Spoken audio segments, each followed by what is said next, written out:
आप लोग काफी दिनों से मेरे पास कमेंट कर रहे थे सर विज्ञान बिल्कुल भी समझ में नहीं आ रहा कि कौन सा प्रश्न हम तैयार करें। यहाँ की संख्या में स्टूडेंट कमेंट कर रहे थे कि सर विज्ञान के जो बहुविकल्पी प्रश्न है बिल्कुल भी हमें समझ में नहीं आ रहा है, क्योंकि यहाँ विज्ञान में क्या है बहुत सारे बहुविकल्पी प्रश्न है, यहाँ पे भौतिक विज्ञान के भी प्रश्न है। मेन रीजन याद न होने का चाहे समझ में नहीं आने का यही है कि यहाँ पे देखिए विज्ञान क्या होता है, एक विषय नहीं होता, इसमें देखिए भौतिक विज्ञान भी होता है। यहाँ पे आपको मैं बता दूं कि इसमें क्या होता है, रसायन विज्ञान भी होता है, देख सकते हैं यहाँ पे जीव विज्ञान भी है। यानी विज्ञान में क्या है एक विषय नहीं है। कहने के लिए तो विज्ञान आपको एक विषय लग रहा है, लेकिन इसमें क्या है तीन विषयों का क्या किया गया समावेश किया गया। इसमें आपको भौतिक विज्ञान के भी प्रश्न मिलेंगे, रसायन विज्ञान के भी प्रश्न मिलेंगे और जीव विज्ञान के भी प्रश्न मिलेंगे। तो यह रीजन है कि यहाँ पे स्टूडेंट क्या हो जा रहा है, कंफ्यूज हो जा रहा है कि यहाँ पे कौन सा प्रश्न तैयार करें। तो क्या है कक्षा 10वीं के छात्र और आप भी विज्ञान पढ़ते हैं और आपका भी क्या है 2025 में विज्ञान का पेपर और आप भी काफी परेशान है, आपको बिल्कुल नहीं समझ में आ रहा कि कौन सा प्रश्न तैयार करें। तो आज से आपको टेंशन लेने की कोई जरूरत नहीं है, बस इस वीडियो को शुरू से लेकर लास्ट तक देख लीजिएगा। इस वीडियो में क्या करूंगा, विज्ञान के यहाँ पे 100 सबसे महत्वपूर्ण बहुविकल्पी प्रश्न कराने वाला हूं। यहाँ पे मैं क्या करूंगा, भौतिक विज्ञान का भी प्रश्न कराऊंगा, रसायन विज्ञान का भी कराऊंगा और जीव विज्ञान का कराऊंगा। तो समय निकाल के मात्र ये 100 प्रश्न देख लेते हैं तो यहाँ पे 100% गारंटी है कि इससे बाहर कोई भी प्रश्न आपको बोर्ड परीक्षा 2025 में देखने के लिए नहीं मिलेगा। क्या करना है, विज्ञान में टॉप करना है, विज्ञान में सबसे ज्यादा नंबर लाना है और वो चाहते हैं बिल्कुल कम समय में पढ़ के लाना। तो इस वीडियो को ध्यान से देखिएगा, इसका पीडीएफ नोट भी आपको मिल जाएगा। अभी लास्ट में अपना व्हाट्सएप नंबर दूंगा जहां पे आपको फ्री में पीडीएफ नोट मिल जाएगा। तो चलिए वीडियो को स्टार्ट करते हैं, लेकिन तो चलिए अपने आप को टेस्ट करिए। सभी लोग कमेंट सेक्शन में बताते रहिए। यहाँ पे मैं बीच बीच में पूछूंगा कि कितने प्रश्न आपको तैयार थे या इन्हें कितने प्रश्नों का आंसर आपने सही दिया है। तो चलिए पहले प्रश्न का सभी लोग आंसर दीजिए। पहला प्रश्न है कि कोई दर्पण किसी भी वस्तु का प्रतिबिंब सीधा बनाता है। दर्पण है, आपको बताना है भाई किस दर्पण में प्रतिबिंब सदैव क्या होता है, सीधा बनता है। तो बताइए, केवल समतल दर्पण में, केवल अवतल दर्पण में, केवल उत्तल दर्पण में या समतल अथवा उत्तल। जल्दी से सभी लोग कमेंट सेक्शन में बताइए,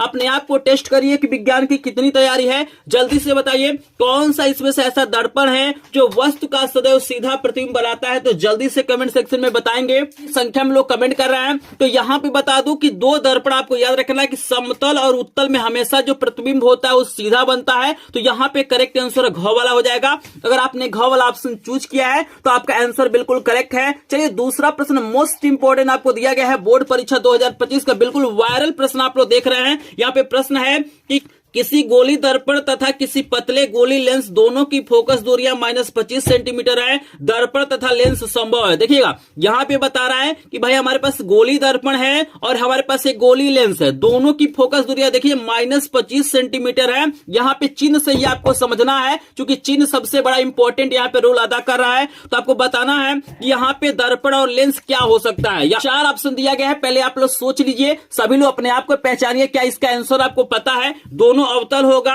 दोनों उत्तल होगा, दर्पण अवतल तथा लेंस उत्तल होगा, दर्पण उत्तल तथा लेंस अवतल होगा। तो जल्दी से सोचिए 2 नंबर प्रश्न का जल्दी से आंसर बताइए, मोस्ट इंपोर्टेंट है। तो आपको याद रखना है कि जो फोकस दूरियां होता है, अवतल लेंस हो चाहे अवतल दर्पण हो, दोनों की फोकस दूरियां क्या होती है, ऋणात्मक होती है, जबकि उत्तल में क्या होता है, धनात्मक होता है। तो यहाँ पे ऋणात्मक है तो हमारा क वाला ऑप्शन बिल्कुल करेक्ट हो जाएगा। अगर आपने क वाला आंसर दिया है तो आपका आंसर बिल्कुल करेक्ट है। चलिए 3 नंबर का प्रश्न देखिए, पहले मैं फिजिक्स का प्रश्न करा रहा हूं, अभी केमिस्ट्री का मोस्ट इंपोर्टेंट प्रश्न कराऊंगा और बायोलॉजी का कराऊंगा। तो जिनको भी क्या होता है केमिस्ट्री और बायोलॉजी नहीं समझ में आता है, फिजिक्स नहीं समझ में आता है, तो बिल्कुल इस वीडियो को मिस नहीं करना है, क्योंकि एकमात्र यूट्यूब का ऐसा वीडियो है जिसमें अपने आप को आप लोग टेस्ट कर सकते हैं कि आपके विज्ञान की कितनी तैयारी है। यहाँ पे 3 नंबर प्रश्न का आंसर बताइए कि एक प्रकाश किरण किसी लेंस के भीतर स्थित किसी बिंदु से बिना किसी विचलन से गुजर जाती है, मतलब सीधा गुजर जाती है, तो वह बिंदु लेंस का होगा। इस बिंदु का नाम बताना है। बहुत ही ज्यादा इंपॉर्टेंट प्रश्न है, थोड़ा सा अगर आप लोग दिमाग दौड़ाएंगे तो आंसर बता देंगे। जल्दी से बताइए उस बिंदु का क्या नाम होगा जहां से कोई प्रकाश की किरण जाती है और बिना विचलित हुए सीधे निकल जाएगी। तो बताइए, फोकस बोलेंगे, वक्रता केंद्र बोलेंगे, प्रकाशिक केंद्र बोलेंगे या इनमें से कोई नहीं। जल्दी से बताइए, मोस्ट इंपोर्टेंट प्रश्न है, जितने भी प्रश्न है बहुत ही ज्यादा इंपॉर्टेंट है। आंसर बताने में ज्यादा समय नहीं लेगा, हम थोड़ा सा समय इसलिए ले रहे हैं ताकि अपने आप को आप लोग पहचान लें कि क्या इस प्रश्न का आंसर आपको पता है कि नहीं पता है। तो बिल्कुल अगर आपने गो वाला आंसर दिया है तो आपका आंसर करेक्ट हो जाएगा। प्रकाशिक केंद्र कहते हैं, आपको याद रखना है। 4 नंबर का प्रश्न आपके सामने आ गया है कि अवतल दर्पण के सम्मुख, याद रखिएगा ये पॉइंट याद रखिएगा, अवतल दर्पण के सम्मुख ध्रुव और फोकस के बीच स्थित वस्तु का याद रखिए कहां पे वस्तु को रखा गया है, ध्रुव और फोकस के बीच में वस्तु को रखा गया है। पेज को हम पलट लेते हैं और यहां पे देखते हैं आगे क्या दिया हुआ है। तो यहां पे दिया गया प्रतिबिंब बनता है। ध्यान से देख लीजिए, जो पॉइंट है बहुत ही ज्यादा इंपॉर्टेंट है। यहां पे बताना है फोकस और ध्रुव के बीच में क्या है, वस्तु यहां पे स्थित है। तो यहां पे बताना है कि उसका प्रतिबिंब कैसे बनेगा। यहां पे मोस्ट इंपोर्टेंट प्रश्न है और ये प्रश्न आपके 2025 के पेपर में छप चुका है। तो बिल्कुल ध्यान से इसका आंसर दीजिए, सभी लोग बताएंगे। 4 ऑप्शन आपको दिया गया है, सीधा आभासी छोटा, सीधा आभासी बड़ा, सीधा वास्तविक बड़ा और सीधा वास्तविक छोटा। तो जल्दी से बताएंगे प्रश्न नंबर 4 का सभी लोग आंसर दीजिए।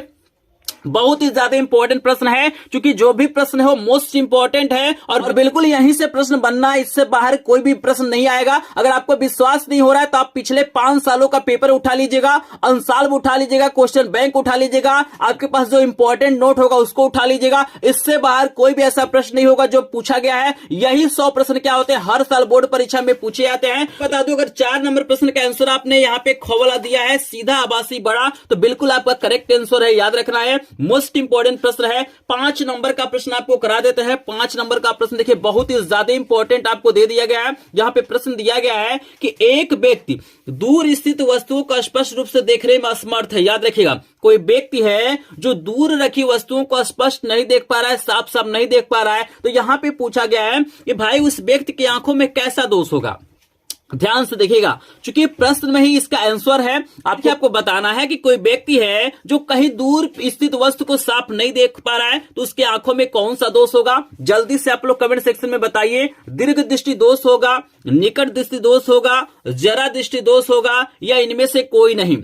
तो जल्दी से सोचिए, बहुत ही शानदार प्रश्न आपको दिया गया है। यहां पे बता दूं कि जो दृष्टि दोष होता है, मतलब जो नाम होता है, जैसे मान लीजिए यहाँ पे दूर दृष्टि दोष है ना, तो दूर दृष्टि दोष में दूर का दिखाई देता है लेकिन नजदीक का नहीं दिखाई देता है। निकट में क्या होता है, निकट का दिखाई देता है लेकिन दूर का दिखाई नहीं देता है। तो इस व्यक्ति की आंखों में क्या है, निकट दृष्टि दोष है। तो करेक्ट आंसर यहाँ पे ख वाला हो जाएगा। अगर आपने ख वाला आंसर दिया है तो आपका आंसर बिल्कुल करेक्ट है। चलिए 6 नंबर का प्रश्न दिखा देते हैं। 6 नंबर का प्रश्न आपको दिया गया है कि आकाश का नीले रंग दिखाई देने का कारण। आपको बताना है कि आकाश का जो रंग होता है वो नीला दिखाई देता है, किस कारण दिखाई देता है। परावर्तन के कारण, अपवर्तन के कारण, प्रकीर्णन के कारण या विक्षेपण के कारण। जल्दी से बताइएगा, इस तरह के प्रश्न बोर्ड परीक्षाओं में पूछे जाते हैं। तो जल्दी से बताइए किस कारण जो हमारा आकाश का रंग होता है नीला दिखाई देता है। तो यहाँ पे काफी लोगों ने कमेंट कर दिया है और काफी लोग यहाँ पे सही आंसर दे रहे हैं। बहुत बढ़िया, यहाँ पे आप लोगों की तैयारी चल रही है। जल्दी से बताएंगे। कुछ मैं पूछूंगा भी कि आपको कितने प्रश्नों का आंसर सही दिया है, तो आप लोग काउंट करते रहिएगा कि आप लोग कितने सही आंसर दे रहे हैं। तो यहाँ पे अगर 6 नंबर का आपने गौ वाला आंसर दिया है प्रकीर्णन, तो बिल्कुल करेक्ट आंसर हो जाएगा गौ वाला। चलिए 7 नंबर का प्रश्न देखने में आपको आसान लग रहा होगा, लेकिन ये प्रश्न बहुत ही ज्यादा इंपॉर्टेंट है। आपको बताना है कि प्रतिरोध का मात्रक होता है। जल्दी से बताइए, प्रतिरोध को हम लोग R से रिप्रेजेंट करते हैं, तो प्रतिरोध का मात्रक क्या होता है। ओम होता है, वाट होता है, वोल्ट होता है, ओम मीटर होता है। जल्दी से बताइए प्रतिरोध का मात्रक सभी लोग बताएंगे। यहाँ पे 4 ऑप्शन है, जल्दी से आप लोग टेस्ट करिए अपने आप को, क्या लग रहा है आपको प्रतिरोध का मात्रक। तो बिल्कुल यहाँ पे काफी लोगों ने सही आंसर दिया है, कॉल ऑप्शन बिल्कुल करेक्ट है। प्रतिरोध का मात्रक क्या होता है, ओम होता, आपको याद रखना है। चलते हैं 8 नंबर का प्रश्न, देखिए कितना ज्यादा इंपॉर्टेंट दिया गया है। बिजली के बल्ब में फिलामेंट होता है। यहाँ पे आपको बताना है कि भाई जो बिजली का बल्ब होता है उसका फिलामेंट क्या होता है, मतलब किस धातु का बना होता है। तो यहाँ पे हम ऑप्शन आपको दिखाने की कोशिश करते हैं। 4 ऑप्शन आपको दिया गया है, देख सकते हैं। पहला ऑप्शन दिया गया है टंगस्टन का, दूसरा दिया गया है लोहे का, तीसरा है तांबे का और चौथा है पीतल का। तो बताइए विद्युत जो बल्ब होता है उसका जो फिलामेंट होता है किस धातु का होता है। 4 ऑप्शन दिया गया है, जल्दी से बताएंगे। सभी लोग सोचिए और बताइए। तो बिल्कुल अगर आपने कॉवल ऑप्शन दिया है तो टंगस्टन बिल्कुल करेक्ट हो जाएगा। 9 नंबर का प्रश्न आपको दिखा देते हैं। 9 नंबर का प्रश्न है कि विद्युत सेल में रूपांतरित होता है। आपको बताना है कि जो विद्युत सेल होता है वो किस ऊर्जा को किस ऊर्जा में रूपांतरित करता है। पहला आपको दिया गया है रासायनिक ऊर्जा को विद्युत ऊर्जा में, दूसरा आपको दिया गया है विद्युत ऊर्जा को यांत्रिक ऊर्जा में, तीसरा आपको दिया गया विद्युत ऊर्जा को रासायनिक ऊर्जा में और चौथा आपको दिया गया यांत्रिक ऊर्जा को विद्युत ऊर्जा में। तो जल्द 9 नंबर प्रश्न का आंसर देंगे। बहुत ही ज्यादा इंपॉर्टेंट प्रश्न है। अगर एग्जाम से मात्र 1 घंटा पहले भी इस वीडियो को देख लेते हैं ना, तो पूरा का पूरा यहीं से प्रश्न बनने वाला, एक भी प्रश्न इससे बाहर नहीं आएगा। मोस्ट इंपॉर्टेंट प्रश्न है, तो जल्दी से बताएंगे। 9 नंबर का आंसर दीजिए। तो 9 नंबर का अगर आपने कवल आंसर दिया है तो कवल आंसर करेक्ट हो जाएगा। आपको याद रखना है कि सेल में जो होता है वो रासायनिक ऊर्जा होता है, ठीक है ना। जब उसका यूज चूज किया जाता है तो उससे क्या होता है, वो विद्युत ऊर्जा में रूपांतरित हो जाता है। तो करेक्ट आंसर क वाला हो जाएगा। चलिए 10 नंबर का प्रश्न आपको लेके चलते हैं। 10 नंबर का प्रश्न भी बहुत ही ज्यादा इंपॉर्टेंट है, जल्दी से सभी लोग रेडी रहिए आंसर देने के लिए। आपका क्वेश्चन दिया गया है कि एक गतिमान आवेशित कण उत्पन्न करता है। बताना है कि कोई गतिमान आवेशित कण है तो क्या उत्पन्न करेगा, केवल चुंबकीय क्षेत्र, केवल विद्युत क्षेत्र दोनों, मतलब यहां पे बोल रहा है कि चुंबकीय क्षेत्र और विद्युत क्षेत्र दोनों, और यहां पे चौथा दिया गया इनमें से कोई नहीं। तो बताइए कोई गतिमान आवेशित कण क्या उत्पन्न कर सकता है, किस प्रकार का क्षेत्र उत्पन्न कर सकता है, जल्दी से आप लोग कमेंट सेक्शन में बताएंगे।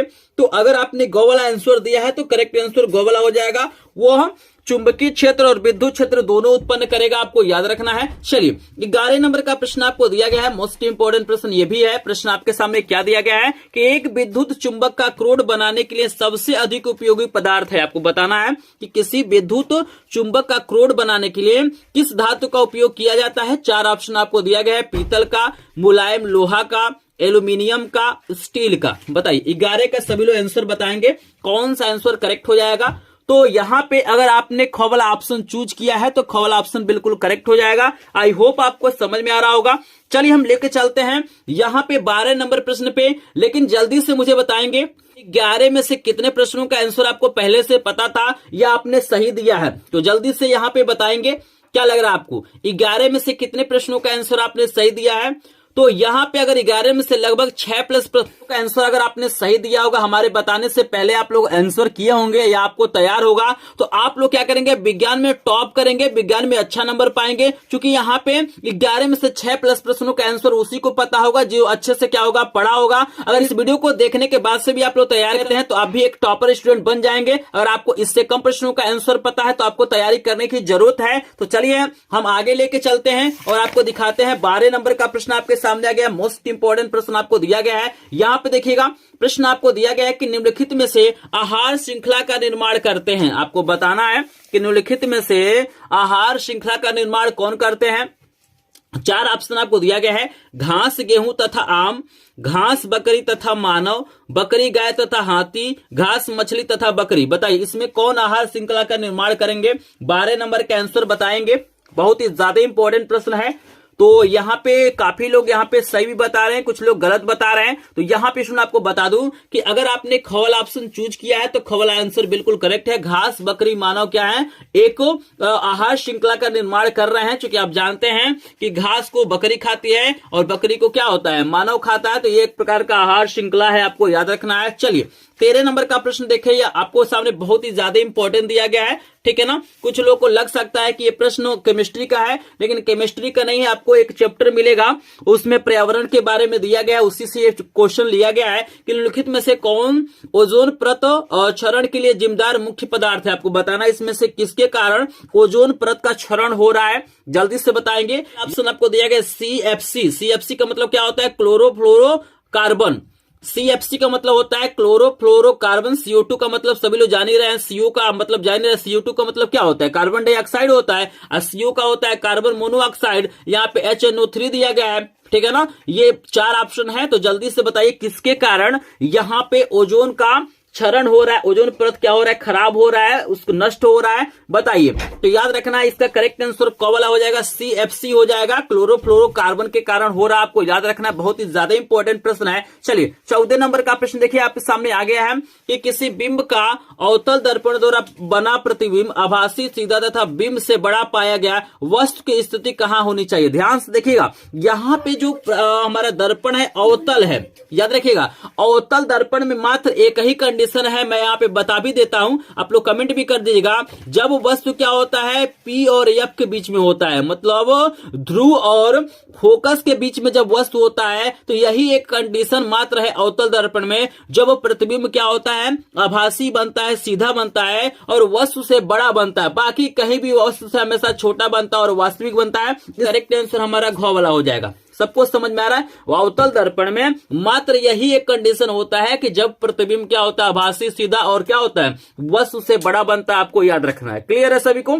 एक ही कंडीशन है, इसीलिए बोर्ड परीक्षा में हमेशा पूछता है। इसको मैं इंपॉर्टेंट भी लिख देता हूं, ये मोस्ट इंपॉर्टेंट है। जितने भी प्रश्न है सभी इंपॉर्टेंट है, लेकिन मैं जिसको टिक कर रहा हूं मोस्ट इंपॉर्टेंट है। चलिए यहाँ पे 15 नंबर का प्रश्न देखिए, एक न्यूमेरिकल टाइप का प्रश्न है। चूंकि न्यूमेरिकल जो आंकिक प्रश्न होते हैं वो भी बोर्ड परीक्षाओं में पूछे जाते हैं। प्रश्न दिया गया है, एक उत्तल दर्पण की फोकस दूरी 10 सेंटीमीटर है, तो दर्पण की वक्रता त्रिज्या बताना है। चलिए हम ऑप्शन को देख लेते हैं। हमको यहाँ पे फोकस दूरी दिया है, तो स्टूडेंट यहाँ पे ऑप्शन देखिए और यहाँ पे मैं लिख देता हूं, एफ की वैल्यू आपको दिया गया है 10 सेंटीमीटर, ठीक है ना। आपको वक्रता त्रिज्या आर की वैल्यू बताना है, तो जल्दी से बताइए वक्रता त्रिज्या की वैल्यू कितनी होगी। चार ऑप्शन आपको दिया गया है, 10 सेंटीमीटर है, 20 सेंटीमीटर है, 30 सेंटीमीटर है, 40 सेंटीमीटर है। तो जल्दी से बताइए 15 नंबर का करेक्ट आंसर क्या हो जाएगा।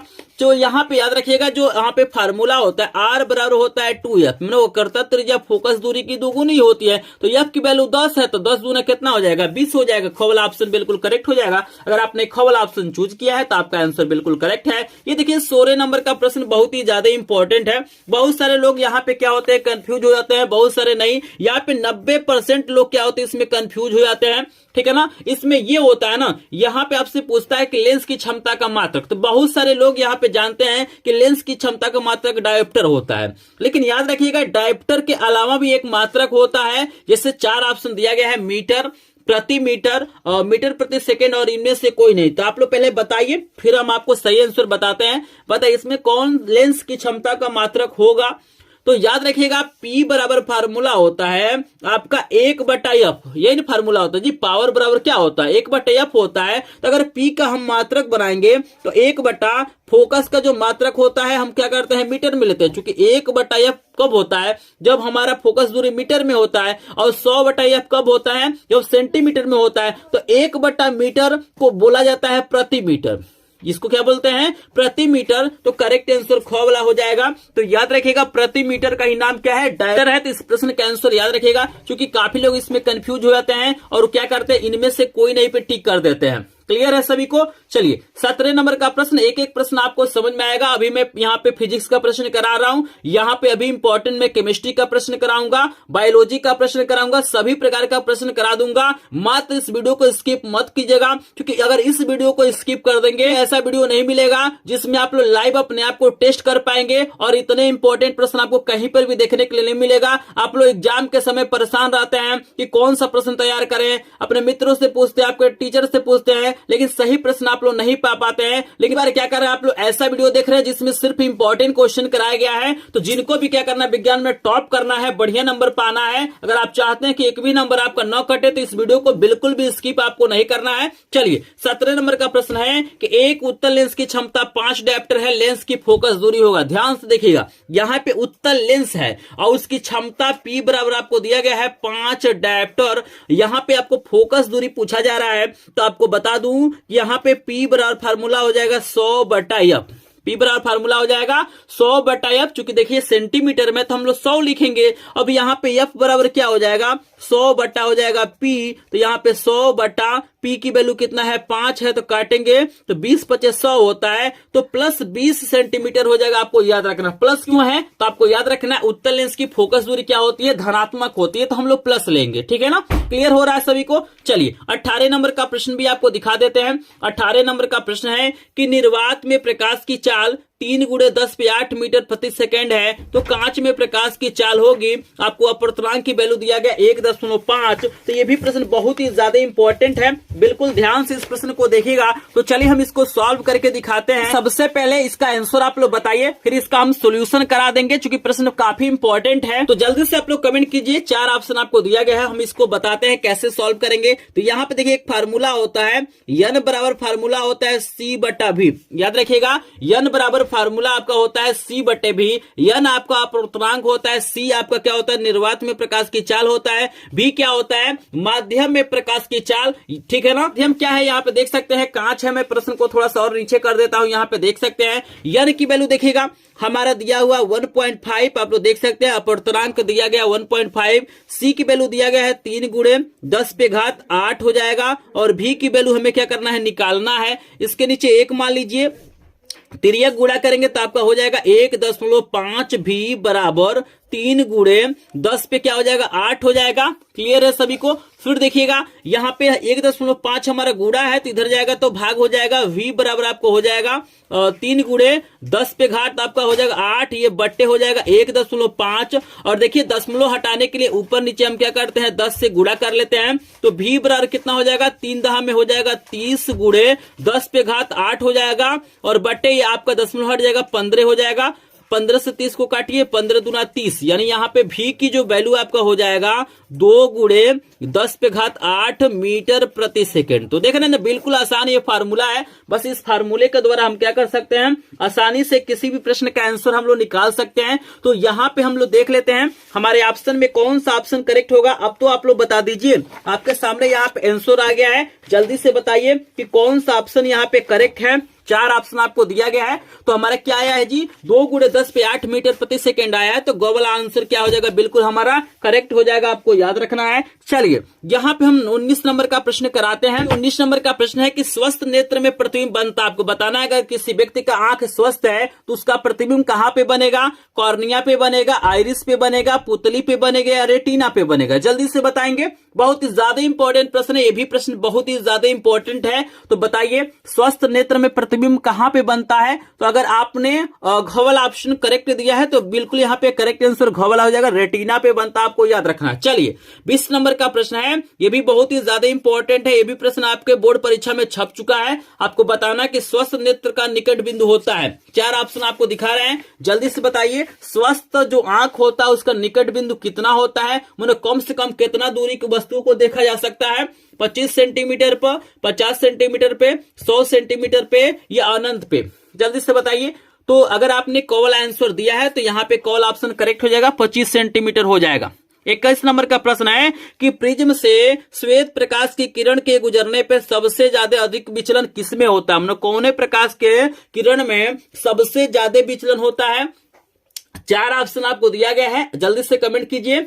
यहाँ पे बैगनी रंग है, हरे रंग है, पीले रंग है, लाल रंग है। बताइए किस रंग का प्रकाश का विचलन सबसे ज्यादा होगा। तो अगर आपने क वाला आंसर दिया है तो करेक्ट आंसर क वाला हो जाएगा, बैगनी रंग का सबसे ज्यादा विचलन होता है, आपको याद रखना है। तो चलिए स्टूडेंट, यहाँ पे हमारा 21 प्रश्न खत्म हो गया। जल्दी से बताइए 21 में से कितने प्रश्नों का आंसर आपने सही दिया है, या इसमें से कितने ऐसे प्रश्न है जो आपको पहले से तैयार थे। तो अगर 21 में से यहाँ पे लगभग आपने 15 प्लस प्रश्नों का आंसर सही दिया होगा तो आप लोग क्या कर रहे हैं, विज्ञान की अच्छे से तैयारी कर रहे हैं। अगर आपने 15 से कम प्रश्नों का आंसर दिया है तो आपको और तैयारी करने की जरूरत है।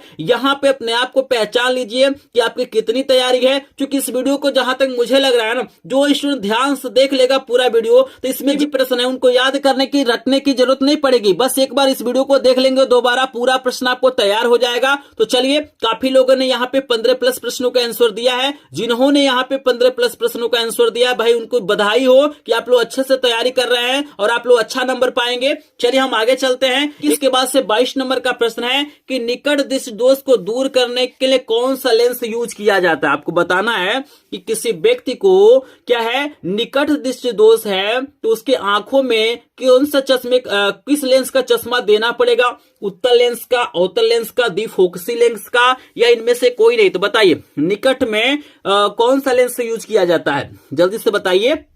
तो याद रखना है कि निकट में हम लोग अवतल लेंस का प्रयोग करते हैं। ख वाला ऑप्शन करेक्ट हो जाएगा। अगर आपने ख वाला आंसर दिया है तो आपका आंसर बिल्कुल करेक्ट है। चलिए 23 नंबर का आंसर दीजिए। 23 नंबर का प्रश्न भी काफी इंपॉर्टेंट आपके सामने आ गया है। जल्दी से बताइए कि तारों का टिमटिमाने का क्या कारण होता है, तारे क्यों टिमटिमाते हैं। 4 ऑप्शन आपको दिया गया है, प्रकाश का प्रकीर्णन, प्रकाश का परावर्तन, वायुमंडलीय अपवर्तन, इनमें से कोई नहीं। बताइए तारे क्यों टिमटिमाते हैं।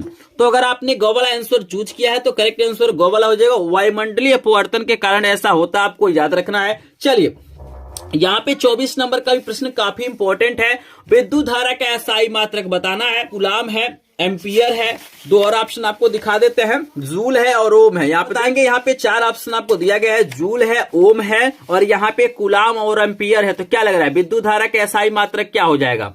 तो यहाँ पे याद रखिएगा विद्युत धारा के एसआई मात्रक क्या होता है, एम्पियर होता है। तो ख वाला ऑप्शन करेक्ट है। चलिए 25 नंबर का प्रश्न आपको लेके चलते हैं। बहुत ही प्यारा प्रश्न है, थोड़ा सा देखने में आपको बड़ा लग रहा होगा लेकिन बिल्कुल आसान प्रश्न है। जल्दी से बताइए, दो चालक तार जिनके पदार्थ लंबाई तथा व्यास समान है। याद रखिएगा दो तार हैं और उनके पदार्थ लंबाई तथा व्यास समान है, किसी विद्युत पथ में पहले श्रेणी में और फिर समांतर में संयोजित किए जाते हैं तो श्रेणी का क्रम तथा समांतर क्रम में उत्पन्न ऊष्माओं का अनुपात आपको बताना है। तो बताइए कौन सा अनुपात होगा, 1:2, 2:1, 1:4 और 4:1। तो बताइए 25 का आंसर दीजिए। बहुत ही प्यारा प्रश्न आपको दिया गया है। तो अगर आप यहाँ पे गो वाला ऑप्शन चूज कर रहे हैं, अगर आपने गो वाला आंसर दिया है तो करेक्ट आंसर गो वाला हो जाएगा। 1:4 आपको याद रखना है। चलिए यहाँ पे 26 नंबर का प्रश्न है कि विद्युत शक्ति का मात्रक होता है। आपको बताना है कि विद्युत शक्ति का मात्रक क्या होता है। वोल्ट होता है, वाट होता है, एम्पियर होता है, ओम होता है। तो जल्दी से बताएंगे पावर जो होता है, इलेक्ट्रिक पावर, उसका जो यूनिट होता है क्या होता है। तो यहां पे अगर आपने ख वाला ऑप्शन चूज किया है तो करेक्ट आंसर वाट हो जाएगा, आपको याद रखना है। चलिए 27 नंबर का प्रश्न बहुत ही ज्यादा इंपॉर्टेंट है।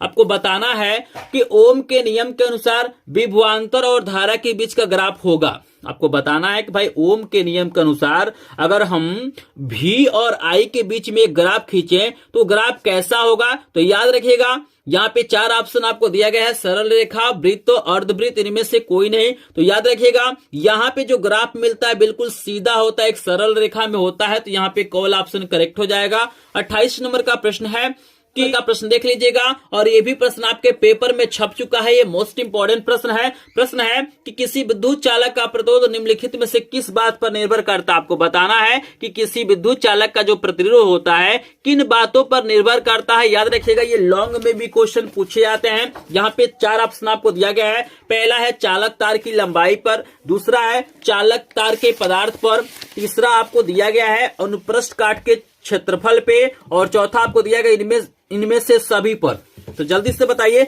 चालक तार का प्रतिरोध किन बातों पे निर्भर करता है। तो अगर आपने घ वाला आंसर दिया है तो करेक्ट करता है, आपको याद रखना है। चलिए यहाँ पे 29 नंबर का प्रश्न करा देते हैं। 29 नंबर का प्रश्न काफी इंपॉर्टेंट आपको दिया गया है। यहाँ पे एक न्यूमेरिकल दिया गया है। ठीक, आपको दिया गया है कि किसी विद्युत बल्ब पर 440 वाट 220 वोल्ट अंकित है। बल्ब का फिलामेंट का प्रतिरोध आपको बताना है। मतलब यहाँ पे R की वैल्यू बताना है, P और V की वैल्यू दिया गया है। तो बताइए क्या हो सकता है, 100 ओम हो सकता है, 225 ओम हो सकता है, 115 ओम हो सकता है या 110 ओम हो सकता है। तो जल्दी से आप लोग सोचिए, आंसर दीजिए। हम इसका सोल्यूशन भी आपको करा देते हैं। यहाँ पे देखिए आपको दिया गया है P की जो वैल्यू आपको दिया गया है 440 वाट है। कितना है, 440 वाट है। और यहाँ पे देखिए V की जो वैल्यू आपका है वो 220 क्या है, यहाँ पे वोल्ट है। तो पूछ रहा है कि भैया R का मान बताओ। प्रतिरोध को क्या दिखाते हैं, R से दिखाते हैं। तो यहाँ पे देखिए एक फार्मूला होता है, P बराबर फार्मूला होता है V²/R। याद रखना है क्योंकि बोर्ड परीक्षा में बहुत सारे ऐसे क्वेश्चंस होते हैं जो डायरेक्ट फार्मूले पे पूछे जाते हैं। तो कम से कम आपको फार्मूला पता होना चाहिए। और यहाँ पे देखिए हमें R की वैल्यू निकालना है। तो अगर हम लोग इसको त्रियक गुणा करें तो R बराबर क्या हो जाएगा, V² हमारा P हो जाएगा। क्लियर है। अब देखिए यहाँ पे वैल्यू को भरी, R बराबर V के वैल्यू कितना है भाई, V के वैल्यू 220 है। तो 220 गुणे 220 क्यों हम 2 बार लिखे हैं, क्योंकि हमारा क्या है V² है। और P के वैल्यू आपको दिया गया है 440। कितना है, 440। तो यहाँ पे 1 0 से 0 कट जाएगा, 22 दूना कितना हो जाएगा, 44। क्लियर है, 22 दूना 44 और 2 से काटिए, 2 एकम 2, 2 एकम 2 है, 0 उतार दीजिए। तो R के जो वैल्यू आपको हो जाता 110 क्या हो जा रहा, ओम हो जा रहा है। कितना आंसर हो जाएगा, 110 ओम आपको याद रखना है। क्लियर है सभी को। कहीं भी डाउट होगा तो कमेंट सेक्शन में जरूर बताइएगा। एक एक प्रश्न आपको समझाऊंगा ताकि इसी वीडियो में आपको पूरा प्रश्न तैयार हो जाए। तो यहाँ पे R की वैल्यू 110 है तो करेक्ट आंसर हमारा कितना हो जाएगा, यहाँ वाला हो जाएगा, आपको याद रखना है। तो हमारा 29 नंबर का करेक्ट आंसर घ वाला। जल्दी से मुझे बता देंगे प्रश्न आपको समझ में आया है कि नहीं समझ में आया है, क्योंकि एक एक प्रश्न मैं समझाऊंगा। चलिए यहाँ पे बहुत बढ़िया, सभी लोग बता रहे हैं कि बिल्कुल सर समझ में आया है। चलिए सुनिए, यहाँ पे हम लेके चलते हैं। यहाँ पे 30 नंबर का प्रश्न आपको करा देते हैं। और 30 नंबर का प्रश्न देखिए आपको दिया गया है कि फ्यूज तार को निम्नलिखित घरेलू विद्युत वितरण के किस तार के श्रेणी क्रम में जुड़ा होता है। भू संपर्क, उदासीन तार, जीवित तार, इनमें से कोई नहीं। बताइए, यहाँ पे मोस्ट इंपोर्टेंट प्रश्न है। 30 नंबर का आंसर देंगे। तो अगर आपने ख वाला ऑप्शन चूज किया है उदासीन तार तो बिल्कुल करेक्ट आंसर ख वाला हो जाएगा। तो यहाँ पे हमने क्या किया, आपको 30 प्रश्न करा दिया। जल्दी से मुझे बताइए 30 में से कितने प्रश्न आपको पहले से तैयार थे या आपने सही आंसर दिया है। तो अगर आपने 30 में से लगभग यहाँ पे 20 प्लस प्रश्नों का आंसर सही दिया है तो आपकी विज्ञान की तैयारी बढ़िया चल रही है, आप लोग अच्छे से पढ़ रहे हैं। लेकिन अगर आपने 20 से कम प्रश्नों का आंसर दिया है तो आपको तैयारी करने की जरूरत है। तो चलिए बहुत बढ़िया, यहाँ पे काफी लोग बता रहे हैं सर 20, 25, 28, कुछ लोग 30 भी बता रहे हैं। बहुत बढ़िया, हमने आपको 30 प्रश्न करा दिया। अभी मेरे पास बहुत सारे प्रश्न हैं, अभी मेरे पास 70 प्रश्न है, केमिस्ट्री के भी प्रश्न है, बायोलॉजी के प्रश्न है। लेकिन अभी तक आपने यहाँ पे वीडियो को लाइक नहीं किया है। 30 प्रश्न कराया, कभी भी आपको लाइक करने के लिए नहीं बोला है। बीच में हम थोड़ा सा आपको समय लेंगे, हम आपसे रिक्वेस्ट करेंगे कि प्लीज वीडियो को लाइक कर देंगे। चैनल पे पहली बार आएंगे तो चैनल को सब्सक्राइब करेंगे। हम लाइक करने के लिए इसलिए बोलते हैं क्योंकि आपका लाइक शेयर सब्सक्राइब हमारा क्या होता है, मोटिवेशन होता है। अब आप लोग लाइक करेंगे तो पता चलेगा कि वीडियो आपको समझ में आ रहा है, जो प्रश्न मैंने कराया आपको समझ में आ रहा है। तो प्लीज अगर आपको वीडियो अच्छा लग रहा होगा, प्रश्न इंपॉर्टेंट लग रहा होगा तो प्लीज वीडियो को लाइक करेंगे। लाइक शेयर सब्सक्राइब हमारा क्या होता है, मोटिवेशन होता है। इसका पीडीएफ नोट बिल्कुल फ्री में आपको दूंगा। अभी वीडियो के लास्ट में अपना व्हाट्सएप नंबर दूंगा, वहां पे आपको मैसेज करना है, आपको पीडीएफ नोट मिल जाएगा। आप हमारे ग्रुप को भी ज्वाइन कर लेंगे जिसका लिंक डिस्क्रिप्शन में दिया गया है। उसमें सभी विषयों का पीडीएफ आपको मिल जाएगा। क्योंकि मेरे पास क्या है, सभी सब्जेक्ट का लगभग 100 प्लस प्रश्नों का मेरे पास क्या है, वीडियो है और पीडीएफ है। अगर इससे आप लोग तैयारी कर लेते हैं तो एक भी प्रश्न इससे बाहर नहीं आएगा। तो चलिए यहाँ पे 31 नंबर का प्रश्न आपको करा देते हैं। प्रश्न दिया गया है, ध्यान से देख लीजिए। प्रश्न दिया गया है कि लघु पतन के कारण परिपथ में विद्युत धारा का मान आपको बताना है। अगर किसी परिपथ में लघु पतन हो रहा है तो उसमें क्या होगा, विद्युत धारा का मान बहुत कम हो जाता है, परिवर्तित नहीं होता है, बहुत अधिक बढ़ जाता है, निरंतर परिवर्तित होता रहता है। तो क्या लग रहा है आपको, लघु पतन के कारण किसी भी परिपथ में विद्युत धारा का मान क्या होता है? तो अगर आपने गो वाला ऑप्शन चूज किया है तो करेक्ट आंसर गो वाला हो जाएगा, बहुत अधिक बढ़ जाता है, आपको याद रखना है। चलिए 32 नंबर का प्रश्न है कि भारत में जो प्रत्यावर्ती धारा होता है, एसी करंट होता है, अल्टरनेटिव करंट होता है, उस आवृत्ति का आवृत्ति कितना होता है, कितना हर्ट्ज होता है? 0 हर्ट्ज होता है, 50 हर्ट्ज होता है, 60 हर्ट्ज होता है या 100 हर्ट्ज होता है? तो मुझे बताएंगे। तो अगर आपने ख वाला ऑप्शन चूज किया है तो करेक्ट आंसर ख वाला हो जाएगा, 50 हर्ट्ज होता है, आपको याद रखना है। आप लोग देखिएगा आपके घर में जो विद्युत उपकरण यूज किया जाता है उस पे लिखा रहता है 50 HZ लिखा हुआ है, HZ लिखा रहता है। तो यहाँ पे 50 हर्ट्ज होता है। आप लोग किसी भी उपकरण को देख लीजिएगा, आप सिंपली बल्ब उठा के देख लीजिएगा, वहां पे लिखा होगा। चलिए 33 नंबर का प्रश्न आपको दिया गया है कि चुंबकीय क्षेत्र की तीव्रता का मात्रक है। जो चुंबकीय क्षेत्र की तीव्रता B होता है, आपको बताना इसका मात्रक क्या होता है। न्यूटन प्रति एम्पियर मीटर स्क्वायर होता है, न्यूटन प्रति एम्पियर मीटर होता है, वेबर होता है या इनमें से कोई नहीं? तो बताइए चुंबकीय क्षेत्र की तीव्रता का मात्रक क्या होता है? तो यहाँ पे अगर आपने ख वाला ऑप्शन चूज किया है तो आपका आंसर बिल्कुल करेक्ट है। यहाँ पे क्या हो जाएगा, न्यूटन प्रति एम्पियर मीटर हो जाएगा। चलिए 34 नंबर का प्रश्न आपको दिया गया है, देख सकते हैं। मोस्ट इंपोर्टेंट प्रश्न है कि निम्नलिखित में से कौन सी एक परत पराबैंगनी किरणों को पृथ्वी पर आने से रोकती है? क्लोरीन परत है, ओजोन परत है, ऑक्सीजन परत है, हाइड्रोजन परत है। आपको बताना है कि कौन सी ऐसी परत है जो सूर्य से आने वाली पराबैंगनी किरणों को पृथ्वी से आने से रोकता है। तो बताइए कौन सा ऑप्शन करेक्ट होगा? तो चूज किया है ओजोन परत, बिल्कुल करेक्ट, यहाँ पे करेक्ट हो जाएगा। क्योंकि इसे क्या हो रहा है, क्लोरोफ्लोरो जो कार्बन है वो क्या हो रहा है, क्षरण कर रहा है, नष्ट कर रहा है, ठीक है ना। चलिए 35 नंबर का प्रश्न है कि निम्नलिखित में से कौन एक परितंत्र में उत्पादक का उदाहरण है? आपको बताना है इसमें कौन एक परितंत्र में उत्पादक का उदाहरण है। शेर है, हिरण है, हरे पौधे हैं या वर्षा है? तो 35 का आंसर सभी लोग बताएंगे। तो अगर आपने हरे पौधे चूज किया है आंसर तो करेक्ट आंसर ग वाला हो जाएगा। चलिए 36 नंबर का प्रश्न यहाँ पे आ गया है कि प्राकृतिक परितंत्र है, आपको बताना है इसमें कौन प्राकृतिक परितंत्र है। गमले हैं, जल जीवशाला है, खेत है या वन है? आपको बताना इसमें कौन प्राकृतिक रूप में पाया जाता है। तो करेक्ट आंसर घ वाला हो जाएगा। वन हमारा क्या है, प्राकृतिक परितंत्र है, आपको याद रखना है। हमने क्या किया, 36 प्रश्न आपको मैंने क्या किया, यहाँ पे फिजिक्स से कराया है, भौतिक विज्ञान का कराया है। इसके बाद आपके सामने रसायन विज्ञान के प्रश्न आएंगे। तो जल्दी से बताएंगे फिजिक्स के 36 प्रश्नों में से कितने प्रश्न आपको तैयार थे, तो जल्दी से बता दीजिए। यहाँ पे 36 प्रश्नों में से लगभग यहाँ पे 25 प्लस प्रश्न भी आप लोग को तैयार होगा, आपने सही आंसर दिया होगा। तो आपकी तैयारी बढ़िया है, आप लोग में क्या करेंगे, बढ़िया नंबर पाएंगे। तो जल्दी से कमेंट कीजिए कितने प्रश्न आपको फिजिक्स के तैयार थे, कमेंट कीजिए। तो काफी लोग बोल रहे हैं बिल्कुल सर बिल्कुल हमको तैयार थे। चलिए बहुत बढ़िया, यहाँ 30 प्रश्न करा दिया, लेकिन अभी तक आपने इस वीडियो पे 36 लाइक नहीं किया है। चलिए हम इस वीडियो का एक छोटा सा टारगेट रख देते हैं, इसमें 100 प्रश्न मैं कराऊंगा।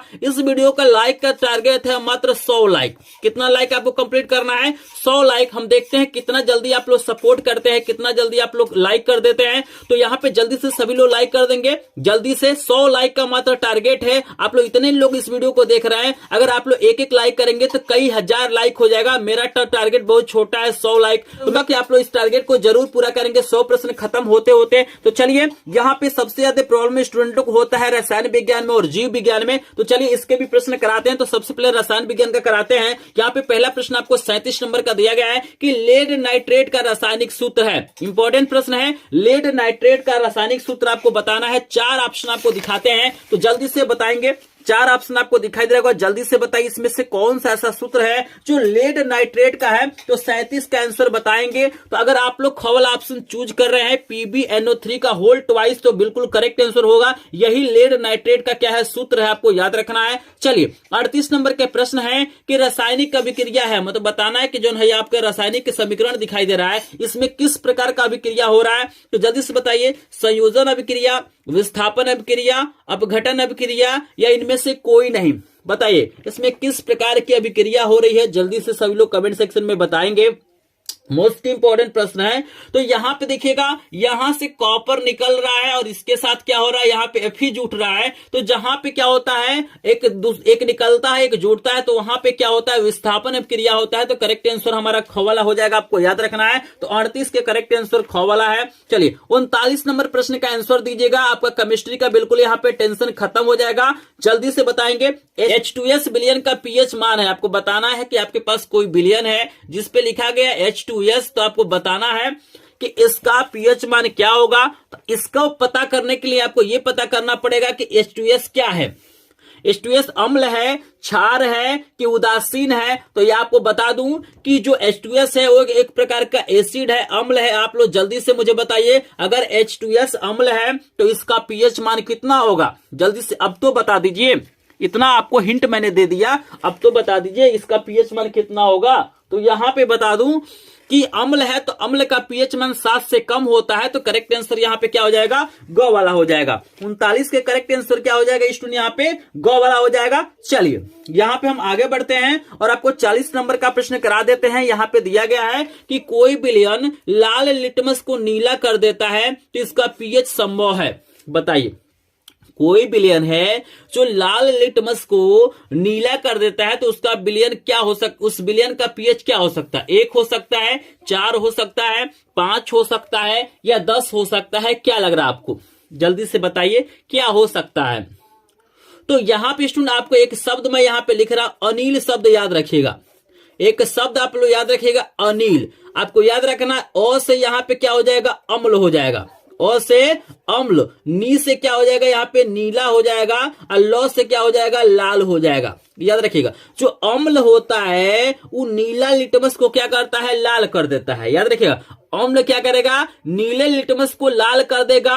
और यहाँ पे अगर क्षार की बात करें तो क्षार क्या करेगा, लाल को नीला कर देगा। तो अगर इस शब्द याद रखेंगे तो आप कभी नहीं भूलेंगे कि कौन क्या करता है। तो अनिल का मतलब क्या, अम्ल नीले को लाल करता है। तो यहाँ पे देखिए क्या है, लाल को नीला कर रहा है ना जी। तो लाल को नीला कर रहा है तो कौन करेगा, क्षार करेगा। और क्षार का जो pH मान होता है वो 7 से अधिक होता है, 7 से अधिक होता है। तो यहाँ पे घ वाला आंसर क्या हो जाएगा, करेक्ट हो जाएगा। समझ रहे हैं ना, ये शब्द याद रखिएगा, एक एक प्रश्न समझ में आएगा। बस इस वीडियो को लास्ट तक देख लीजिएगा, पूरा का पूरा यहाँ पे इंपॉर्टेंट प्रश्न करा दूंगा।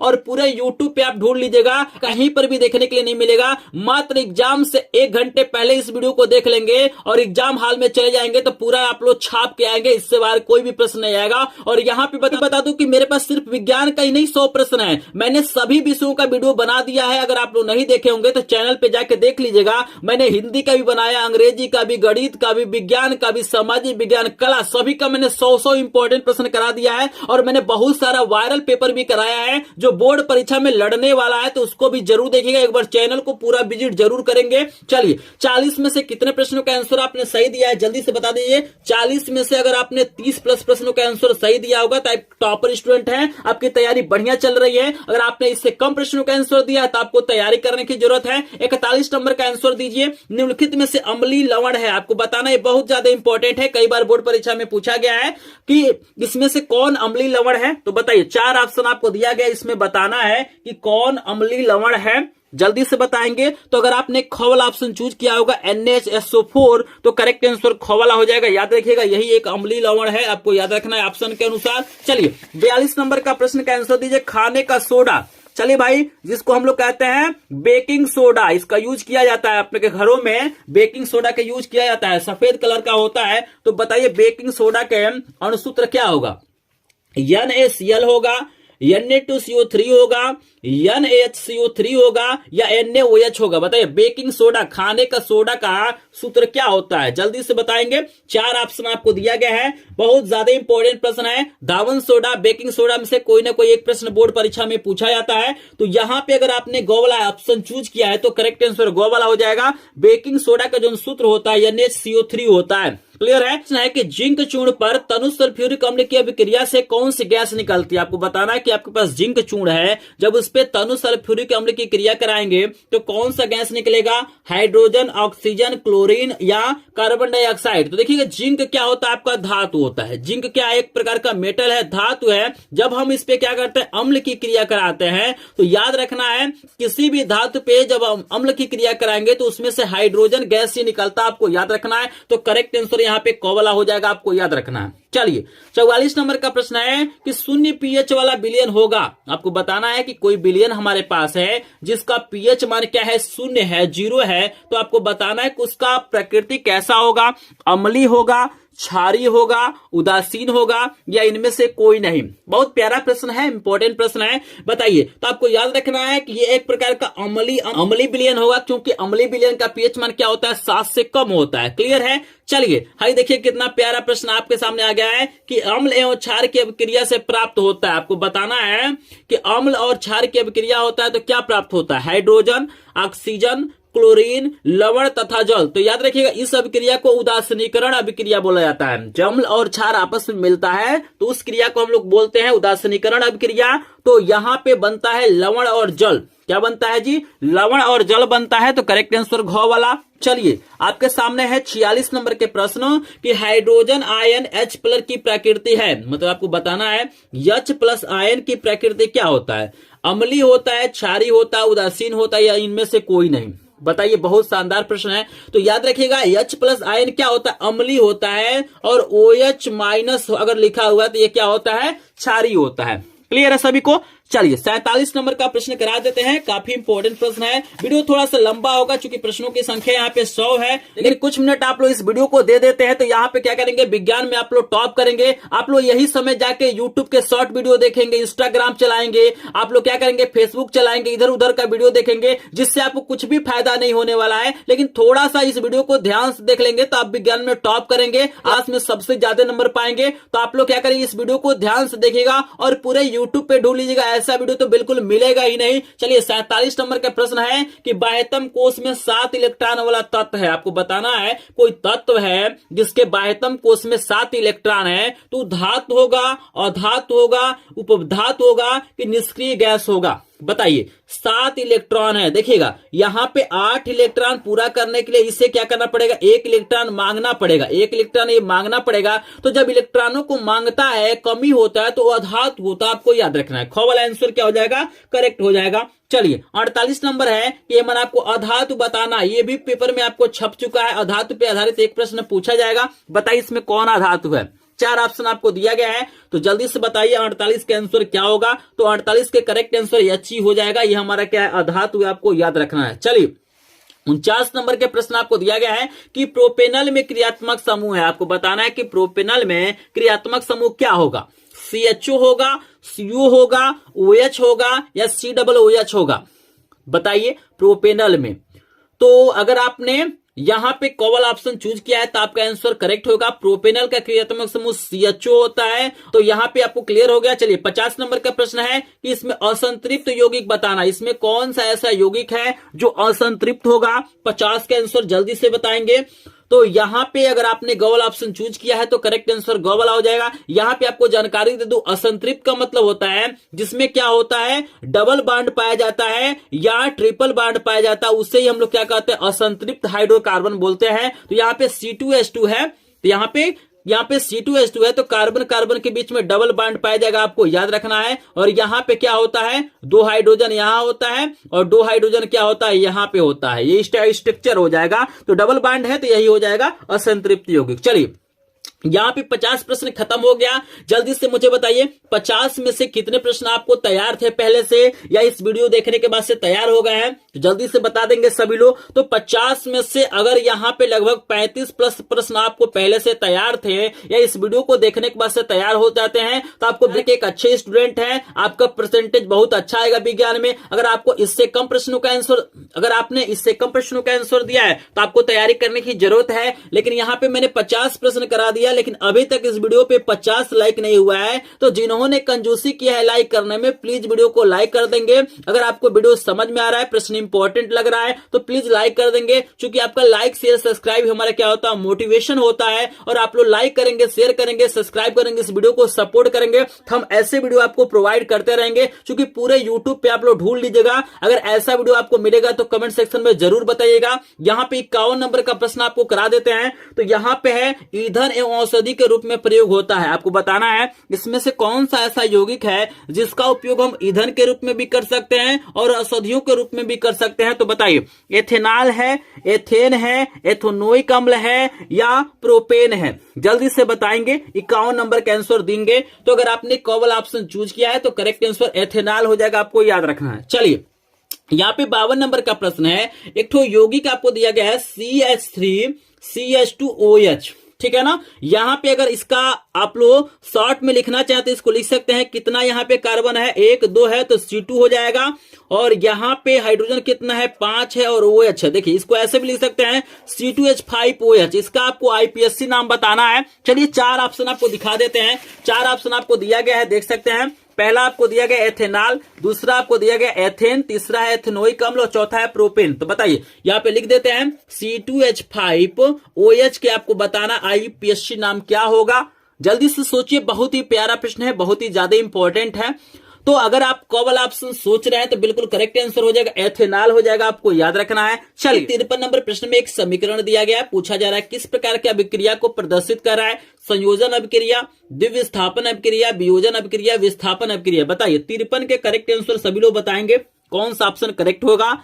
तो अगर आपने घोवल ऑप्शन चूज किया है तो करेक्ट आंसर घोवला हो जाएगा, विस्थापन अभिक्रिया है। चलिए 54 नंबर का प्रश्न है कि कार्बन को वायु में जलाने पर कार्बन डाइऑक्साइड का बनना किस अभिक्रिया का उदाहरण है? संयोजन अभिक्रिया का, विस्थापन अभिक्रिया का, द्विविस्थापन अभिक्रिया का, वियोजन अभिक्रिया का। बताइए कार्बन को अगर वायु की उपस्थिति में जला रहे हैं, इसमें कौन सी अभिक्रिया होगा? 4 ऑप्शन आपको दिखा रहे हैं, 54 का आंसर दीजिए। अपने आप को पहचानिए कि विज्ञान की अभी तक कितनी तैयारी आपकी हुई है। तो अगर आपने कॉवल आंसर चूज किया है, संयोजन अभिक्रिया यहाँ पे होगा, आपको याद रखना है। चलिए 54 के बाद से हम आपको लेके चलते हैं 55 नंबर प्रश्न पे। और 55 नंबर का प्रश्न है कि कैल्शियम नाइट्रेट का रासायनिक सूत्र है। बताइए कैल्शियम नाइट्रेट के आपके रासायनिक सूत्र क्या होगा? 4 ऑप्शन आपको दिया गया है। 55 का आंसर सभी लोग बताएंगे, जल्दी से बताइए 55 का करेक्ट आंसर। तो 55 के करेक्ट आंसर खोबला हो जाएगा, CaNO3 का होल ट्वाइस, आपको याद रखना है। चलिए 55 के बाद हम लेके चलते हैं 56 नंबर पे। और 56 नंबर का भी प्रश्न आपके पेपर में छप चुका है, 2025 का, बहुत ही शानदार प्रश्न है।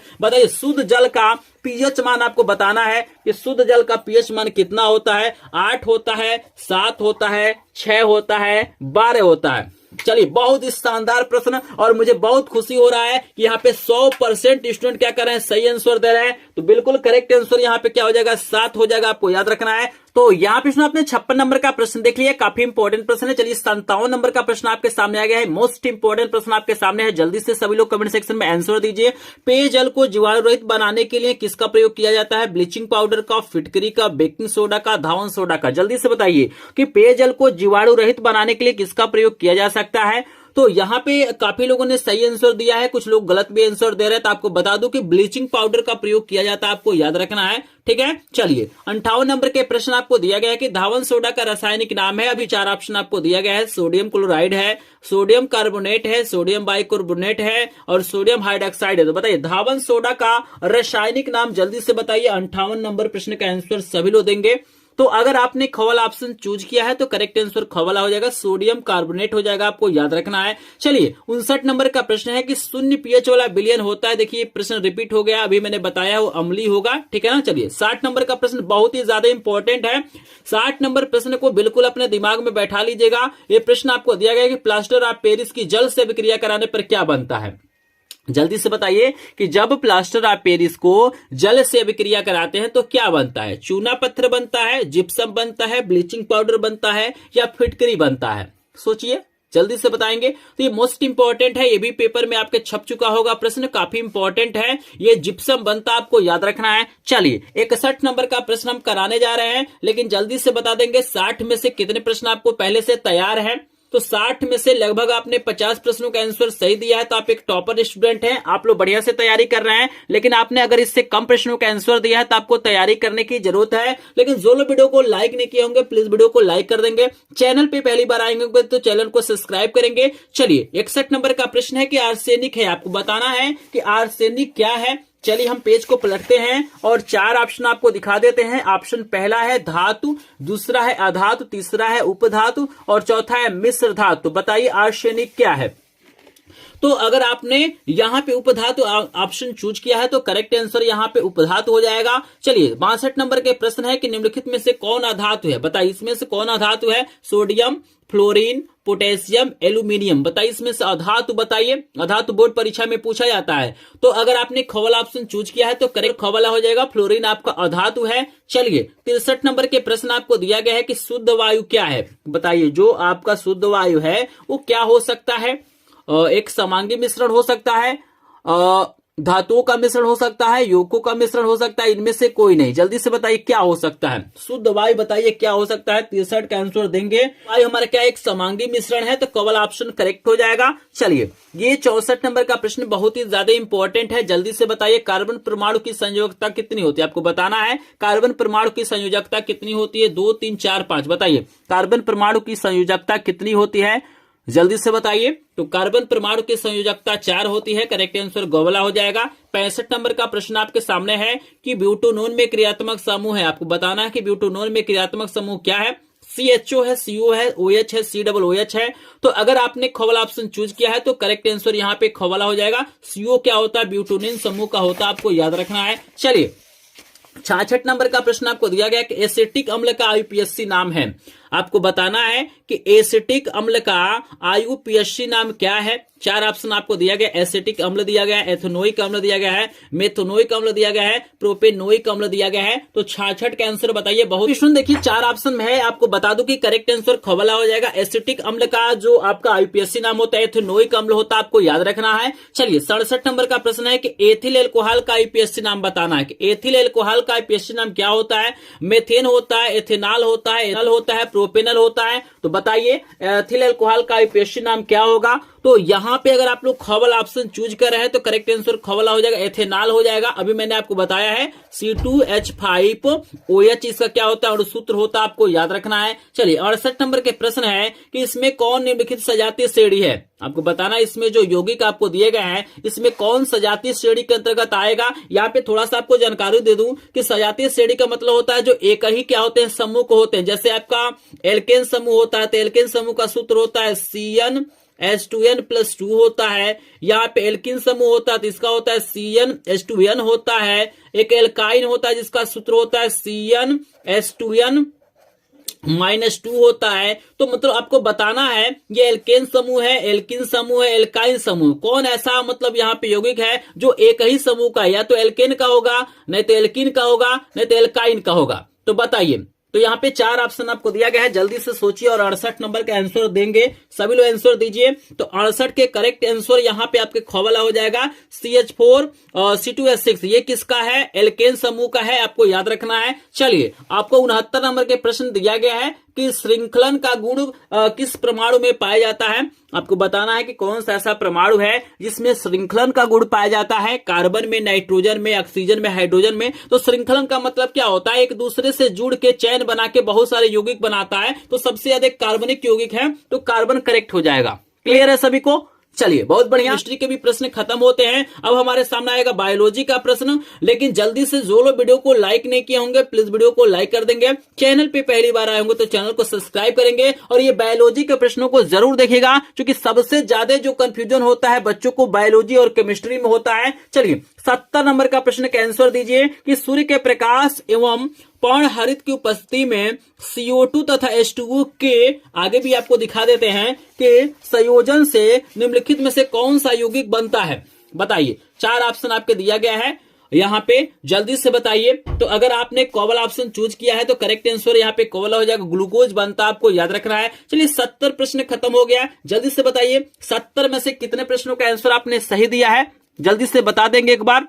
तो यहां पे अगर आप 70 में से लगभग 50 प्लस प्रश्नों का आंसर सही दिए होंगे, आप एक अच्छे स्टूडेंट हैं, आपकी तैयारी बढ़िया चल रही है और इसी तरह से आपको तैयारी करने की जरूरत है। अगर इससे कम प्रश्नों का आंसर दिए हैं आप, तो आपको तैयारी करने की जरूरत है। चलिए, आप बताइए 71 नंबर का प्रश्न कि जठर रस स्त्रावित होता, आपको बताना कि जठर रस जो होता है वो कहां से निकलता है? अग्नाशय से, छोटी आंत से, अमाशय से या बड़ी आंत से? बताइए। 71 के आंसर सभी लोग बताएंगे। बहुत शानदार प्रश्न आपको दिया गया है। तो यहाँ पे अगर आपने ऑप्शन चूज किया है तो करेक्ट आंसर यहाँ पे अमाशय हो जाएगा। चलिए, 72 नंबर का प्रश्न बहुत ही ज्यादा इंपॉर्टेंट है कि कोशिकीय प्रक्रम में ऊर्जा मुद्रा है, क्या है? माइटोकॉन्ड्रिया है, एटीपी है, ग्लूकोज है, पाइरूवेट है। बताइए, ऊर्जा मुद्रा किसे कहा जाता है? कमेंट में बताइए। तो अगर आपने खबर ऑप्शन चूज किया है तो एटीपी हो जाएगा, आपको याद रखना है। 73 नंबर के प्रश्न है कि मस्तिष्क का मुख्य सोचने वाला भाग कहलाता है अग्र मस्तिष्क, मध्य मस्तिष्क, पश्चिम मस्तिष्क, अनुमस्तिष्क। बताइए, सोचने वाला जो भाग होता है उसे क्या कहा जाता है? 4 ऑप्शन आपको दिया गया है, ये मस्तिष्क के भाग हैं। तो बताना है किससे क्या किया जाता है, सोचने का मतलब काम किया जाता है। 73 का आंसर दीजिए सभी लोग। तो यहाँ पे करेक्ट आंसर हो जाएगा कवल अग्र मस्तिष्क होता, आपको याद रखना है। चलिए, यहाँ पे 74 नंबर का प्रश्न है कि इनमें कौन एक पादप हार्मोन नहीं है? बताइए, पादप हार्मोन कौन नहीं है? तो 4 ऑप्शन आपको दिया गया है, 2 यहाँ पे है और 2 और देख लीजिए। यहाँ पे 2 और ऑप्शन आपको दिया गया है। तो पादप हार्मोन का आप बताना इसमें कौन नहीं होगा। तो 74 के आंसर जल्दी से बताएंगे। करेक्ट आंसर यहाँ पे गोला हो जाएगा, एस्ट्रोजन हो जाएगा, आपको याद रखना है। 75 नंबर के प्रश्न है कि डीएनए के दोनों तंतुओं को आपस में जोड़ने का काम कौन सा करता है? हाइड्रोजन बंध, आयनिक बंध, पेप्टाइड बंध और सहसंयोजन बंध। बताइए, 75 का आंसर सभी लोग बताएंगे। तो 75 का करेक्ट आंसर कब हो जाएगा? हाइड्रोजन बंध। क्लियर है सभी को? चलिए, 76 नंबर का प्रश्न बहुत ही ज्यादा इंपॉर्टेंट है। प्रश्न दिया गया, पुष्प का जनन अंग है, मोस्ट इंपॉर्टेंट है। बताइए, पुष्प का जनन अंग कौन सा है? कमेंट में बताएंगे। 76 नंबर का सभी लोग आंसर बताएंगे। तो यहाँ पे घ वाला आंसर करेक्ट हो जाएगा। जनन अंग से आप लोग ये जयांग याद रखिएगा, करेक्ट आंसर घ वाला हो जाएगा। चलिए, 77 नंबर का प्रश्न आपके सामने है कि समान एक लिंगी नर फूल नहीं पाया जाता है। बाहरी ताकते, पंखुड़ी, पुंकेसर, वर्तिकाग्र। बताइए, समान एक लिंगी नर फूल में क्या नहीं पाया जाता है? कमेंट सेक्शन में बताइए। 77 के आंसर सभी लोग देंगे। मोस्ट इंपोर्टेंट प्रश्न है, 77 का आंसर दीजिए सभी लोग। तो आपको बता दूं इसका करेक्ट आंसर यहाँ पे घ वाला हो जाएगा, वर्तिकाग्र हो जाएगा, आपको याद रखना है। 78 का आंसर दीजिए। 78 भी बहुत शानदार प्रश्न आपको दिया गया है कि हाइड्रा में प्रजनन होता है। बताइए, जो हाइड्रा होता है, एक कोशिकी जीव है, इसमें प्रजनन कैसे होता है? मुकुलन द्वारा, विखंडन द्वारा, खंडन द्वारा, इनमें से कोई नहीं। 78 का आंसर बताएंगे। तो यहाँ पे मुकुलन द्वारा होता है, करेक्ट आंसर क वाला।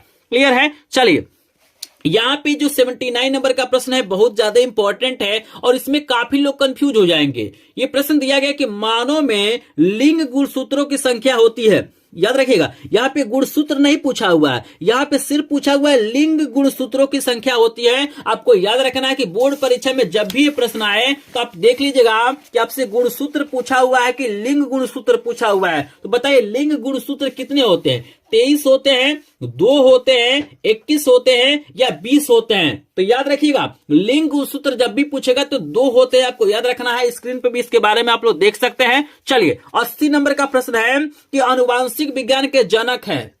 अनुवांशिक विज्ञान के जनक कौन है? आपको 4 ऑप्शन दिया गया है, जल्दी से बताइए अनुवांशिक विज्ञान के जनक कौन है? तो करेक्ट आंसर गोवला हो जाएगा, जॉन मेंडल है, आपको याद रखना है। चलिए 81 नंबर का प्रश्न आपको दिया गया कि स्वपोषी पोषण हेतु आवश्यक है कार्बन डाइऑक्साइड तथा जल, क्लोरोफिल, सूर्य का प्रकाश, इनमें से सभी। बताइए स्वपोषी पोषण पौधे करते हैं तो क्या क्या लेते हैं? तो सब लेते हैं ना जी, कार्बन डाइऑक्साइड भी लेते हैं, जल लेते हैं, क्लोरोफिल लेते हैं और सूर्य का प्रकाश लेते हैं, तो इनमें से सभी हो जाएगा। चलिए 82 नंबर का प्रश्न है कि यकृत स्रावित करता है, यकृत क्या निकालता है? लार निकालता है, जठर रस, पित्त रस, अग्नाशयिक रस, कौन सा ऑप्शन करेक्ट होगा?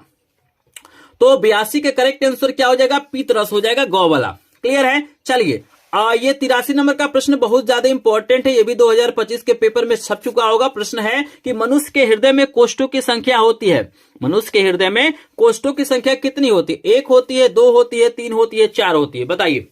तो मनुष्य के हृदय में कोष्ठों की संख्या कितनी होती है? तो यहाँ पे 4 होती है, आपको याद रखना है। 2 नीलय होता है, 2 आलिंद होता है। चलिए 84 नंबर का प्रश्न है कि पौधों में जल का परिवहन होता है। ये प्रश्न तो बिल्कुल यहाँ पे 100% बोर्ड परीक्षा में आएगा कि पौधों में जल का परिवहन किसके द्वारा होता है? फ्लोएम के द्वारा, जाइलम के द्वारा, मज्जा में, रंध्रों में। जल्दी से बताइए। तो जल से याद रखिएगा जाइलम, जल का वहन करता है जाइलम, और भोजन मन फूड का वहन करता है फ्लोएम। क्लियर है सभी को? चलिए 85 नंबर का प्रश्न है कि वृक्कों का कार्य किससे संबंधित है? पोषण से, श्वसन से, उत्सर्जन से, परिवहन से। बताइए जो वृक्क होता है, किडनी होता है, वो क्या काम करता है? पोषण का काम करता है, श्वसन का काम करता है, उत्सर्जन का काम करता है, या परिवहन का काम करता है? तो याद रखिएगा जो वृक्क हैं वो क्या करते हैं? उत्सर्जन का काम करते हैं, तो यहाँ पे गो वाला ऑप्शन करेक्ट हो जाएगा। चलिए 86 नंबर का प्रश्न है कि कूपिका पाई जाती है, कूपिका किस में पाई जाती है? यकृत में, फेफड़ों में, अमाशय में, जीभ में? जल्दी से बताइए कूपिका किस में पाया जाता है? तो कूपिका पाया जाता है फेफड़ों में, ख वाला ऑप्शन करेक्ट हो जाएगा। चलिए 87 नंबर का प्रश्न का आंसर दीजिए सभी लोग। 87 नंबर का प्रश्न है कि वह जैव परिक्रम जिसके द्वारा हानिकारक पदार्थों का निष्कासन होता है, मनुष्य शरीर से बाहर निकलता है, तो उस प्रक्रम को क्या कहते हैं? जनन, उत्सर्जन, पाचन, या परिसंचरण? जल्दी से बताइए। तो उस प्रक्रम को हम लोग उत्सर्जन कहते हैं, ख वाला ऑप्शन करेक्ट हो जाएगा। चलिए 88 बताइए कि मस्तिष्क उत्तरदायी है सोचने के लिए, हृदय स्पंदन के लिए, ये हमारा ख वाला है। ग वाला दिया गया शरीर का संतुलन बनाने के लिए, और घ दिया गया इनमें से सभी। बताइए मस्तिष्क का क्या काम हो सकता है? तो बताइए 88 नंबर प्रश्न के आंसर बताएंगे, करेक्ट आंसर हो जाएगा उपयुक्त में से सभी, सभी काम करता है। चलिए 89 नंबर का प्रश्न है कि मादा लिंग हार्मोन कहलाता है, मादा लिंग हार्मोन क्या कहलाता है? 4 ऑप्शन आपको दिया गया है, तो 89 नंबर का आंसर देंगे। तो यहाँ पे काफी लोग सही आंसर दे रहे हैं, सोचिए सोचिए जल्दी से बताइए। ख वाला ऑप्शन एस्ट्रोजन बिल्कुल करेक्ट हो जाएगा। चलिए 90 नंबर का प्रश्न है कि इंसुलिन नामक हार्मोन स्रावित होता है। बताइए इंसुलिन नामक हार्मोन कहां से स्रावित होता है? अमाशय से, यकृत से, वृक्कों से, या अग्नाशय से? तो 90 का आंसर बताएंगे सभी लोग। तो अगर आपने घ वाला ऑप्शन दिया है तो यहाँ पे अग्नाशय हो जाएगा। चलिए 90 प्रश्न हो गया, जल्दी से बताएंगे भाई 90 में से कितने प्रश्नों का आंसर आपने सही दिया है, जल्दी से बताइए। तो अगर 90 में से लगभग आपने यहाँ पे 70 प्लस प्रश्नों का आंसर सही दिया है तो आपकी तैयारी अच्छी हो रही है, आप लोग विज्ञान में बढ़िया नंबर पाएंगे। अगर आपने इससे कम प्रश्नों का आंसर दिया है तो आपको तैयारी करने की जरूरत है। लेकिन मैं यहाँ पे देख पा रहा हूँ कि 90 प्रश्न मैंने बता दिया, लेकिन अभी तक इस वीडियो पे 90 लाइक नहीं कंप्लीट हुआ है। तो जो लोग लाइक नहीं किए हैं प्लीज वीडियो को लाइक कर देंगे, क्योंकि आपका लाइक शेयर सब्सक्राइब हमारा क्या होता है? मोटिवेशन होता है। तो चलिए लेके चलते 91 नंबर का प्रश्न आपके सामने है, अलैंगिक जनन मुकुलन द्वारा होता है। बताइए अलैंगिक जनन मुकुलन द्वारा होता है अमीबा में, ईस्ट में, प्लाज्मोडियम में, लिस्मानिया में। बताइए अलैंगिक जनन मुकुलन द्वारा किसमें होता है? 91 नंबर का आंसर बताएंगे। तो 91 नंबर का करेक्ट आंसर बहुत बढ़िया, बहुत शानदार, यहाँ पे ख वाला ईस्ट हो जाएगा। चलिए पराग कोष में होते हैं, मोस्ट इंपोर्टेंट प्रश्न है, वेरी वेरी इंपोर्टेंट प्रश्न है कि पराग कोष में क्या होते हैं? बाह्यदल होते हैं, अंडाशय होते हैं, अंडप होते हैं, या परागकण होते हैं? बताइए सभी लोग। तो 92 नंबर का करेक्ट आंसर हो जाएगा परागकण, घ वाला ऑप्शन बिल्कुल करेक्ट हो जाएगा। चलिए 93 नंबर का प्रश्न है कि निम्नलिखित में से कौन सा मानव में मादा जननातंत्र का भाग नहीं? बताना है कि कौन सा ऐसा यहाँ पे तंत्र है जो मादा में नहीं पाया जाता है? अंडाशय, गर्भाशय, शुक्रवाहिका, या इनमें से कोई नहीं? बताइए कौन सा ऐसा तंत्र है, अंग है जो मादा में नहीं पाया जाता है? तो अगर आपने ग वाला ऑप्शन चूज किया है तो करेक्ट हो जाएगा शुक्रवाहिका। चलिए 94 नंबर का आंसर बताइए, द्विविखंडन विधि द्वारा अलैंगिक जनन होता है। बताइए द्विविखंडन विधि द्वारा अलैंगिक जनन किसमें होता है? अमीबा में, प्लाज्मोडियम में, आलू में, या ब्रायोफिलम में? बताइए 94 का करेक्ट आंसर बताएंगे तो इसमें होता है अमीबा में होता है करेक्ट आंसर क वाला। चलिए 95 नंबर है कि निम्नलिखित में से किस पौधे का पुष्प एक लिंगी होता है। बताइए किस पौधे का पुष्प एक लिंगी होता है, पपीते का, गुड़हल का, सरसों का कि मटर का। बताइए किस पौधे का पुष्प एक लिंगी होता है, तो पपीते का होता है क वाला करेक्ट आंसर। चलिए 96 नंबर का है कि मुकुलन किस में पाया जाता है। बताइए मुकुलन किस में पाया जाता है, जल्दी से बताएंगे। 4 ऑप्शन आपको दिया गया है, तो मुकुलन पाया जाता है हाइड्रा में। ठीक है, चलिए 97 नंबर का प्रश्न है कि मेंडल ने अपना प्रयोग किस पौधे पर किया था। बिल्कुल आसान प्रश्न है, इसमें सभी लोग बताइए 100% लोग सही आंसर बताइए कि मेंडल ने अपना प्रयोग किस पौधे पर किया था। तो यहाँ पे लगभग 100% लोगों ने सही आंसर दिया है। सभी को कंग्रेचुलेशन कि आप लोग सही आंसर दिया है। बिल्कुल मटर के पौधे पर किया था, गौवाला। चलिए मानव में गुणसूत्रों की संख्या याद रखिएगा, यहाँ पे गुणसूत्र पूछा गया है, तो गुणसूत्र अलग चीज है और लिंग गुणसूत्र अलग चीज है। तो बताइए गुणसूत्र कितने होते हैं, 42, 44 और यहाँ पे 2 और ऑप्शन आपको दिखा देते हैं, तो 46 है और 48 है। बताइए मानव में गुणसूत्र कितने होते, तो मानव में 46 गुणसूत्र होते हैं, आपको याद रखना है। और लिंग गुणसूत्र पूछेगा तो 2 आपको याद रखना है। चलिए 99 नंबर का प्रश्न है कि निम्नलिखित में से कौन सा जीन प्रारूप शुद्ध गोल बीजों को प्रकट करता है।